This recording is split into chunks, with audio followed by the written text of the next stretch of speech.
Alléluia, bien-aimés dans le Seigneur, merci d'être à l'écoute de cette parole que je vais te parler de la part de notre Seigneur Jésus-Christ. C'est pour seulement t'informer ou quelques-uns parmi vous, c'est pour vous rappeler. Et surtout, bien-aimés, je te parle ce qui est écrit dans la parole de Dieu, Marc chapitre 6, verset 1 à 6. J'aimerais te parler de Jésus-Christ. Donc, ce qui a fait que les enfants de Dieu n'ont pas pu voir le miracle de Jésus-Christ. Car la Bible dit que Jésus était dans le synagogue, dans sa patrie. Il prêchait la parole de Dieu, mais les gens étaient étonnés en voyant Jésus en train de prêcher. Premièrement, je vais te rappeler, sache que Jésus-Christ est à la porte. Jésus-Christ est à la porte. Dans le dernier temps, les gens font ce qu'ils veulent faire. Les gens jouent comme ils veulent. Les gens négligent les choses de Dieu comme ils veulent. Ils viennent à l'église comme ils veulent. Premièrement, j'ai une question. Pourquoi tu vas à l'église? Et pourquoi tu es chrétien aujourd'hui? Qu'est-ce qui t'a poussé de devenir chrétien? Et pourquoi tu vas à l'église? Est-ce que c'est pour montrer tes vêtements? Ou bien tu vas à l'église parce que tu n'as pas de quoi à faire à la maison? Et pourquoi tu vas à l'église? C'est parce qu'un homme de Dieu t'a poussé ou bien il t'a appelé pour aller dans l'église. Pourquoi tu vas à l'église? Ou bien c'est parce que tu n'as pas de l'argent, ou bien c'est ta pauvreté qui te pousse d'aller à l'église. Pourquoi tu vas à l'église? Ou bien c'est pour montrer que tu as de l'argent. Qu'est-ce qui t'amène à l'église? Bien-aimé, c'est une question que tu dois te demander tout le temps. Et si tu ne sais pas ce qui te pousse à l'église, si tu ne sais pas ce qui t'amène à l'église, bien-aimé, ta vie est en danger. Il est temps de chercher la face de Dieu, d'aimer Dieu le Père de tout ton cœur, de toute ton âme et de toute ta force. Parce que si tu aimes Dieu, tu vas obéir à sa loi et tu vas honorer les hommes de Dieu. Aujourd'hui, les gens les plus critiqués dans le monde, ce sont les hommes de Dieu. Les gens les plus négligés dans le monde, ce sont les hommes de Dieu. Les hommes les plus rejetés dans le monde, ce sont des hommes de Dieu. Les hommes les plus traités comme des voleurs et des menteurs, ce sont les hommes de Dieu. Et cela, ça bloque beaucoup de bénédictions de plupart des enfants de Dieu. Mon frère, ma soeur, y a-t-il un homme de Dieu que tu négliges dans ta vie? Y a-t-il un homme de Dieu que tu as effacé dans ta vie parce que tu as entendu, il a fait ceci, il a dit cela? Faites bien attention. Écoute, premièrement, quand tu lis la Bible, tu verras Dieu a livré Saul dans le main de David. Mais David n'a pas voulu toucher l'homme de Dieu, Saul. Oui, il a péché, il a désobéi à la loi de Dieu, mais Dieu l'a livré à David. Mais Dieu a oint aussi David. Mais David avait plein pouvoir de tuer Saul. Il avait plein pouvoir d'arrêter Saul. Mais il n'a pas pu toucher l'homme de Dieu. Il a dit, je ne toucherai point au oint de Dieu. Bien-aimés, faites très attention. Lisez la Bible en Chronique chapitre 16, verset 22. La Bible dit, c'est Dieu qui parle. Ne touchez point à mes oints et ne faites point de mal à mes prophètes. Attention, bien-aimés. Quand tu lis encore Zacharie chapitre 2, verset 8 à 9, tu verras, Dieu est en train de parler à ses envoyés, ses hommes, ses serviteurs, ses prophètes, ses pasteurs, ses bishops. Dieu dit, car celui qui vous touche, touche à la prunelle de son œil. Car voici, je vais lever ma main sur eux. Faites attention que la main de Dieu ne soit pas sur toi. Lorsque tu négliges un homme de Dieu, donc tu négliges ce que Dieu a mis dans cet homme de Dieu. Sache encore, toute autorité vient de Dieu. Toute autorité vient de Dieu. Un homme de Dieu, il peut être un petit devant toi. Il peut sembler être zéro à ta face devant tes yeux. Il peut être moins âgé que toi. Il peut être plus âgé que toi. Il peut être gros ou mince. Bien-aimé, tu dois lui rendre du respect. C'est ce que Dieu veut de toi. Cela bloque la bénédiction de la plupart des enfants de Dieu. Même Jésus, à cause les gens l'ont négligé. Les gens l'ont rejeté. Jésus n'a pas pu faire le miracle. La Bible dit en Marc chapitre 6, verset 1 jusqu'à 6. Les gens disaient que nous connaissons c'est Jésus, le fils d'un charpentier de Joseph et de Marie. Nous connaissons ses frères, nous connaissons ses sœurs. Bien-aimé, peu importe si tu connais l'homme de Dieu depuis son enfance, si Dieu l'a élevé pour le servir, ce n'est pas ton problème. Crois à ce que Dieu a mis en lui. Et si tu contredis, donc tu contredis Dieu et ta vie sera en danger. Change ta vie, contrôle tes langages, et contrôle tes pas. Tu as le pasteur préféré. Tu as le pasteur que tu rejettes. Les autres, tu ne veux même pas écouter quand tu vois sa prédication. Tu dis, celui-là, je ne l'aime pas. Bien-aimé, faites attention. Aimez Dieu. Aimez Dieu. Aimez Dieu. Ne rejette pas la parole de Dieu. Dieu peut utiliser même un animal pour te parler. Dieu peut utiliser même un chameau pour te parler. Dieu peut utiliser même un petit enfant pour te parler. Souvenez-vous de la vie de Paul de Tarse. Il était en mission pour aller détruire l'église de Dieu. Mais hier, Paul était un assassin. Avant d'arriver à sa destination, Paul a connu Jésus dans son chemin de Damas. Tu ne sais pas l'homme de Dieu qui te parle. Tu ne sais pas quand Dieu a mis le don de le servir en lui. Tu ne sais pas, bien-aimé. Tu peux toucher aux choses de Dieu. Ne touche pas à l'œil de Dieu. Je te le répète. Ne touche pas à l'œil de Dieu. C'est pour cela. Peut-être la malédiction qui est sur toi. Il n'y a pas moyen même d'avoir des enfants. C'est à cause de cela. Il n'y a pas moyen d'avancer dans la vie. C'est parce que tu négliges les hommes de Dieu. C'est parce que tu négliges les choses de Dieu. Tu vas à l'église comme d'habitude. Tu vas à l'église, tu n'as pas soif de Dieu.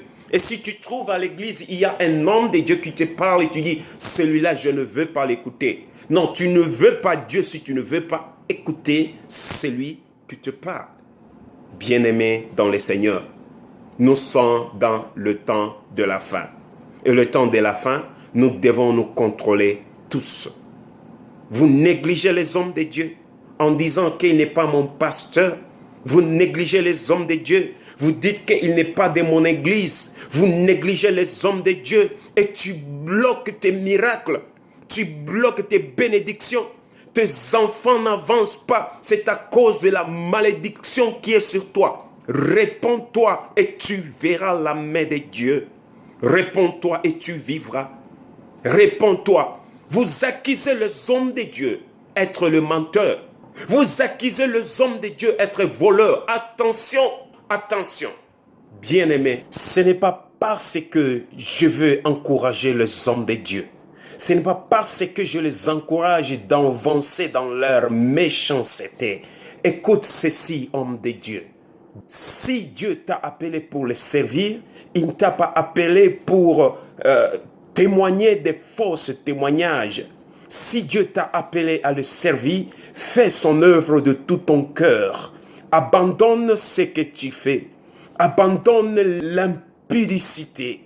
Abandonne l'amour de l'argent, l'hypocrisie, de faux témoignages, de fausses prophéties. Abandonne l'impudicité et fais ce que Dieu veut que tu fasses. Tu sais, au travers de toi, beaucoup de monde iront au ciel, même au travers de toi, la plupart des gens iront en enfer à cause de toi. Faites attention. Faites attention, abandonne ce que tu fais. Je ne suis pas venu pour t'encourager, mais c'est pour t'aider, car la bonté de Dieu te pousse à la repentance. Bien-aimé dans le Seigneur, écoute ceci. Ne regarde pas les hommes de Dieu comme si ce sont tes dieux. Ce sont des hommes comme toi. Ce sont des humains comme toi. Ils ont besoin de la prière. Ils ont besoin que tu les aides dans la prière, d'avancer dans l'œuvre de Dieu. Ne sois pas là toujours pour les tutoyer. Ne reste pas derrière eux pour le calomnier. Ce sont des hommes. Ils ont aussi leurs faiblesses. Mais aidez-les. Aidez-les. Il faut les aider. Même les sorciers cèdent. Les sorciers ne se rejettent pas comme le chrétien rejette les hommes de Dieu. Ça, c'est la sorcellerie pentecôtiste. C'est la sorcellerie qui entre dans la vie de la plupart des enfants de Dieu. De la manière dont tu critiques les hommes de Dieu. Tu ne sais pas si tu détruis les églises. Tu ne sais pas, les autres vont reculer dans leurs esprits. Ils ne voudront même pas aller à l'église à cause de toi. Bien-aimé, tu détruis les églises sans le savoir parce que tu critiques les hommes de Dieu. Que Dieu t'aide. Je dis, aidez les hommes de Dieu. Priez pour eux. Supportez-le. Ils ont besoin aussi d'aider leur famille. Mais il faut les aider. Ce sont des hommes. Frère, tu dis que le pasteur là est un menteur. Le pasteur là est un hypocrite. Ok. Si il est hypocrite, et si il est voleur, et si il est menteur, as-tu déjà fait un pas pour aller le voir? Quand la Bible dit, si l'un a fait une faute, va le voir. S'il ne veut pas t'écouter, amène avec toi une autre personne en témoignage. Et s'il ne veut pas, appelle l'église.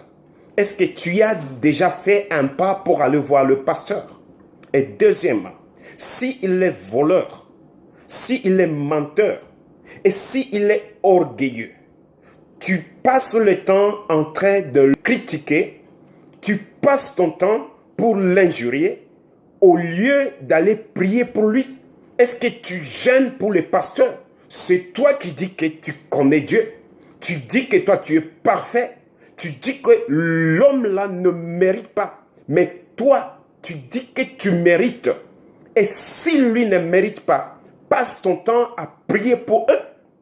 Est-ce que tu as déjà gêné même une semaine pour l'homme que tu injuries tous les jours? Bien-aimé, sache une chose.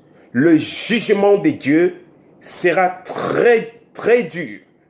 Très dur. Je ne sais même comment expliquer. Le jugement de Dieu vient. Garde ta langue. Garde ta langue. Je dis garde ta langue. Si tu veux vivre éternellement, honore la parole de Dieu et respecte les hommes de Dieu, le oint de Dieu. Si tu veux avoir le miracle, respecte et honore la parole de Dieu. Respecte les hommes de Dieu. Bien-aimé, Dieu a préparé un miracle pour toi, mais c'est toi-même qui bloques ton miracle. C'est toi-même qui bloques ton miracle. Bien-aimé, tu es malade. Ça fait des années et des années, tu n'as pas de guérison. C'est à cause de la malédiction qui est sur toi, sur tes enfants. La pauvreté qui dure dans ta vie, dans ta famille, de génération en génération. Depuis tes ancêtres, ça ne quitte pas dans ta famille. As-tu déjà demandé une question? As-tu déjà demandé, peut-être l'un de tes parents a parlé mal, il a injurié les hommes de Dieu. Peut-être cette malédiction, ça passe de génération en génération. Attention, ne touchez pas aux hommes de Dieu. Dieu dit, ne touchez pas à mes oints. Ne touchez pas à mes oints. Bien-aimé, tu cherches le travail, il n'y a pas de travail.